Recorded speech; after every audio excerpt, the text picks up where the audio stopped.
They traveled from Mithcah and encamped in Hashmonah. They traveled from Hashmonah and encamped in Moseroth. They traveled from Moseroth and encamped in Bene-Jacan. They traveled from Bene-Jacan and encamped in Hor-Haggidgad. They traveled from Hor-Haggidgad and encamped in Jotbathah. They traveled from Jotbathah and encamped in Abronah. They traveled from Abronah and encamped in Ezion-Geber. They traveled from Ezion-Geber and encamped at Kadesh in the wilderness of Zin.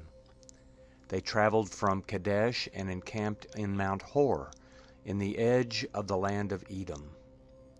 Aaron the priest went up into Mount Hor at the commandment of Yahweh and died there, in the 40th year after the children of Israel had come out of the land of Egypt, in the 5th month, on the 1st day of the month. Aaron was 123 years old when he died in Mount Hor.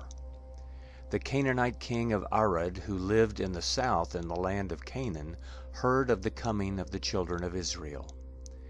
They traveled from Mount Hor and encamped in Zalmonah. They traveled from Zalmonah and encamped in Punon.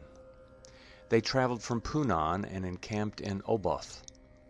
They traveled from Oboth and encamped in Ayi-Abarim, in the border of Moab. They traveled from Ayim and encamped in Dibon-Gad. They traveled from Dibon-Gad and encamped in Almon-Diblathaim.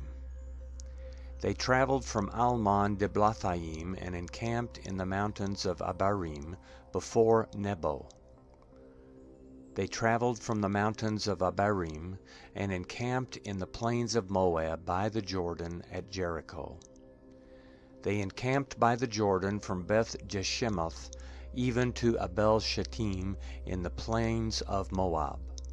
Yahweh spoke to Moses in the plains of Moab by the Jordan at Jericho, saying, "Speak to the children of Israel and tell them, when you pass over the Jordan into the land of Canaan, then you shall drive out all the inhabitants of the land from before you.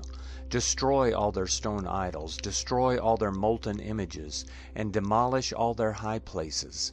You shall take possession of the land and dwell therein, for I have given the land to you to possess it.